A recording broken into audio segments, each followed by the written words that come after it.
मनुष्य अपने कर्मों के स्वामी है। भगवान गौतम बुद्ध ने कहा कि प्राणी स्वयं अपने कर्मों के स्वामी हैं।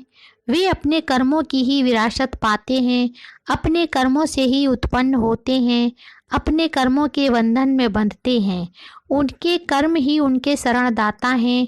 कर्म जैसे शुभ अशुभ होंगे, परिणाम भी वैसे ही शुभ अशुभ होंगे और उनके अनुसार ही भोग भोगेंगे।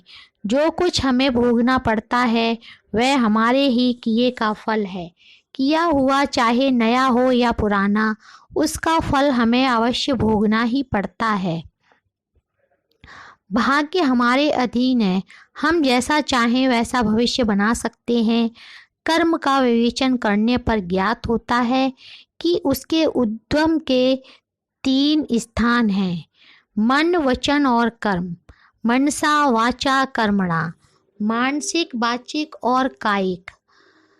कायिक जो कर्म कायिक हैं, सामान्यतः उसे ही प्रधानता दी जाती है क्योंकि वही दिख पड़ता है, जैसे किसी को मारना या शारीरिक यातना पहुंचाना आदि।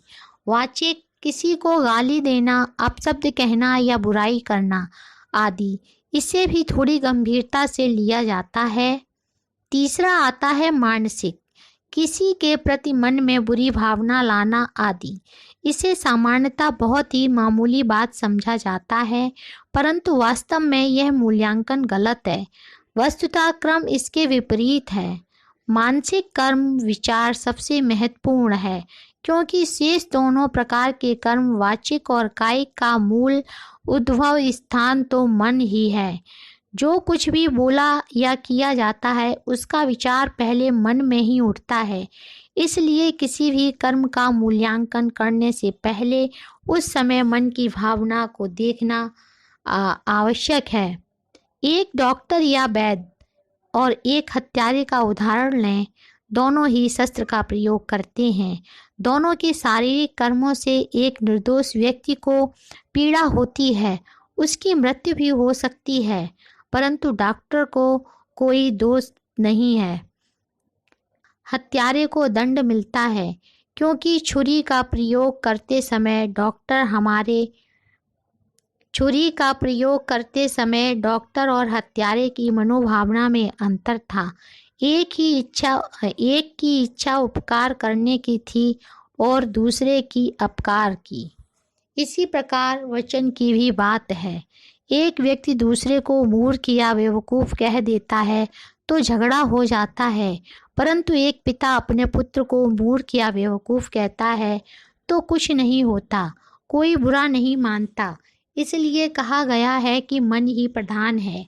यदि तुम बुरे मन से बोलते हो या कुछ करते हो तो दुख वैसे ही पीछे चलता है जैसे बैल के पीछे गाड़ी का चक्का, और यदि निर्मल मन से बोलते या करते हो तो शांति वैसे ही पीछे चलेगी जैसे व्यक्ति के पीछे छाया।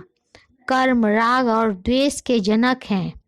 हमारे मन की अनचाही होती है तो द्वेष उत्पन्न होता है, मनचाही होती है तो राग। इस राग द्वेष का प्रभाव हमारे ऊपर पड़ता है, चाहे क्षणिक यानी अल्पकालिक हो अथवा दीर्घकालिक, पड़ता अवश्य है। बार बार होने पर इनका प्रभाव संचयी हो जाता है। इस प्रकार उनके प्रति तृष्णा पैदा हो जाती है और यह तृष्णा संस्कार डालती है। एक उदाहरण से समझें तो हम इन्हें पानी, रेत या पत्थर पर लकीर की उपमा दे सकते हैं। जो संस्कार जितना गंभीर होता है वह उतना ही गहरा प्रभाव डालता है। कर्म जो कुछ हम प्रतिदिन बिना प्रयत्न के करते हैं, जैसे खाना पीना, दैनिक कामकाज आदि। उदाहरण के लिए आप एक मित्र से मिलते हैं, उसे नमस्ते कहते हैं और आगे बढ़ जाते हैं। यह यंत्रवत मैकेनिकल कार्य हुआ। विकर्म अब दूसरी स्थिति यह है कि उसी व्यक्ति को नमस्ते कहते समय आपके मन में उसके प्रति मंगल भावना, श्रद्धा और प्रेम भी है, तो यह कर्म अब विकर्म हो गया। कर्म केवल दिखावा मात्र मुख से था और यहाँ विकर्म के साथ मन भी जुड़ा है। एक अन्य उदाहरण है एक डॉक्टर, वैद्य या नर्स का। यदि वे रोगी को साधारण रूप से देखकर मात्र दवाएं दें और मूल्य लें और रोगी स्वस्थ भी हो जाए तो यह एक कर्तव्य कर्म है। परंतु यदि रोगी को निदान, दवा आदि देते हुए उनके प्रति मन में आत्मीयता का भाव, सेवा की वृत्ति, दया और प्रेम के भाव हों तो यह विकर्म हो जाता है और इससे रोगी और वैद्य दोनों पर कुछ विलक्षण प्रभाव पड़ता है। साथियों, ये कहानी आपको कैसी लगी हमें कमेंट करके ज़रूर लिखिएगा और हमारे चैनल को सब्सक्राइब करिएगा ताकि आने वाली नोटिफिकेशन आपको मिलती रहे। धन्यवाद।